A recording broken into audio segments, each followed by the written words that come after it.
Hey everyone, I'm Japan So Far, aka Bob. Welcome to my channel. If you're new here, I make videos about my career in consulting as well as living abroad here in Japan and being a US Air Force veteran. Additionally, I make videos about travel and education, so if you feel like this content would be interesting to you, give this video a thumbs up and subscribe. In today's video, I'm going to address the top 5 questions I get asked about my career in consulting. So if you're a college student thinking about getting into consulting, or if you're a working professional looking to make a transition into consulting, much like I did, I hope you find the information I'm giving you in this video to be helpful to your career decisions. So let's get started with the first question of how did you get into consulting? I got really fortunate getting into consulting. It was a matter of meeting the right people at the right time, and also I had a background that spoke to the specific position in consulting I was trying to get. So if you've watched my channel before, or like I just told you in the intro, I am an Air Force veteran, and during the last 4 years of my Air Force career,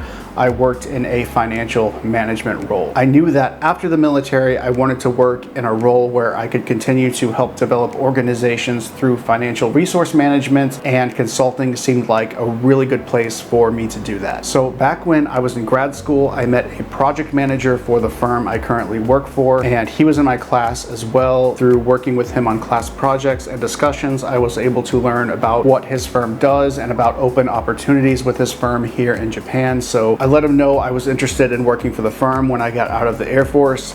He helped me to develop a really good resume emphasizing things I was doing in my current role that really spoke to the opportunities that consulting firm had available at the time. So he submitted my resume and application through an internal referral program that my firm has. After that, I did a couple of telephone interviews, and after my last interview, I was given an offer letter about 2 weeks later, and I started working for my firm in February of 2020. So yeah, in a nutshell, that is how I got into consulting.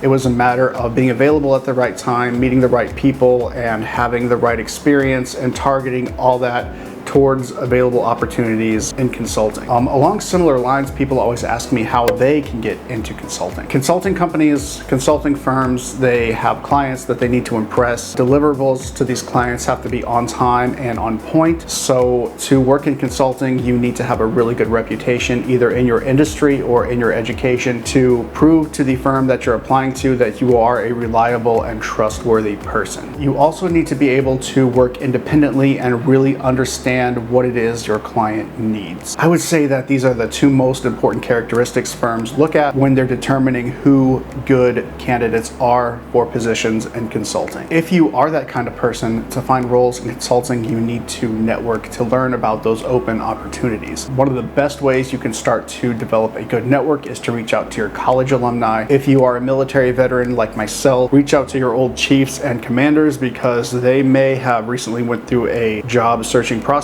or are currently going through one, and they can put you in touch with people who have influence over hiring decisions. Also, do your research, follow firms that you think you would be a good candidate for on LinkedIn so that you can learn about open opportunities and recruiting events that they have. Also, look in your LinkedIn network and see if you already know people or have worked with people that are currently working in the consulting industry. The next question I get asked is, do you work crazy long hours? No, I don't typically work crazy long hours. I usually work 9 to 10 hours a day. There are times when I have to maybe bring something home with me to work on in the evening. There are also times, especially when we have an audit, where I'm working long hours. Usually during an audit, I'll work 12 to 14-hour days, but those are only like 2 or 3 days at a time. Working long hours during an audit usually doesn't last that long. There's also, just like every job, things come up last minute and you need to stay late and take care of it. Typically, I'll start my workday around 7:30 and end around 4:30, 5 o'clock. So no, I do not typically work crazy long hours, and because of COVID, we don't travel that much, so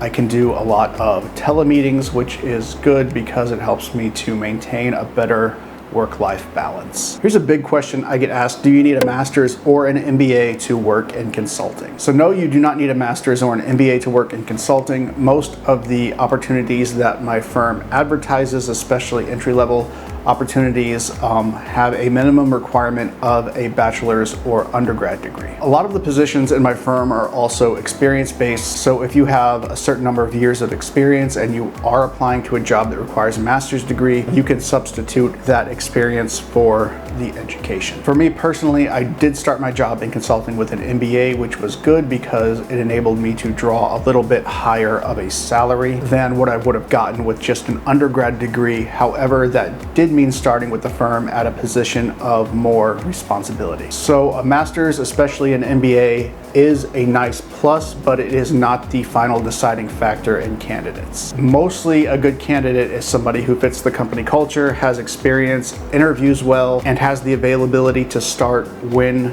the consulting firm needs you to start. Those are much more a deciding factor than whether or not you have a master's degree. Another question I always get asked is, how much do you make? So I've made a video about consulting salaries before, which I'll put up here in the cards, but at my firm, like I mentioned, experience as well as education is a factor in deciding what your salary will be. So when I started with my firm, I had an MBA and 4 years of financial management experience from my Air Force career. I didn't negotiate my salary when I started because I didn't feel like the firm was trying to lowball me. I thought that what I was offered was pretty fair, especially when you consider total compensation like 401k matching, health insurance, vacation time, as well as getting the chance to work overseas in Japan. All that part of a big package I felt was a very fair, reasonable offer. If I didn't think it was, I definitely would have fought for more. I was happy with what I received, and I was making about $6,000 a year more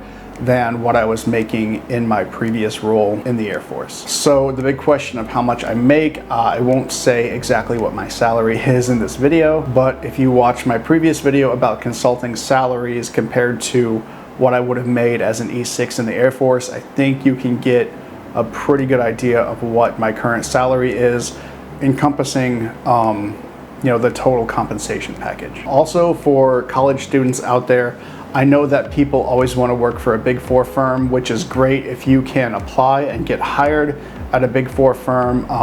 That's awesome. I'm really happy for you. But during my research into consulting salaries, I saw that Big Four firms pay pretty comparably to consulting firms that are not Big Four. It's not until you get to those higher level management roles that you start to see big salary differences between Big Four firms and smaller consulting firms. So if you're a college student wanting to work in consulting and you're just looking at Big Four firms, you could be missing out on opportunities, but not necessarily missing out on salary. Well, everyone, that is my video. I hope that you found it helpful if you plan to work in consulting. For more about the life of a consultant, be sure to check out my Instagram, which I'll put in the description box below, as well as my LinkedIn, which I'll also put down in the description box below. If you have any questions about career, education, living in Japan, feel free to shoot me a DM or email, and I will answer you as soon as I can. So thanks for watching, everyone, and I'll see you in the next one.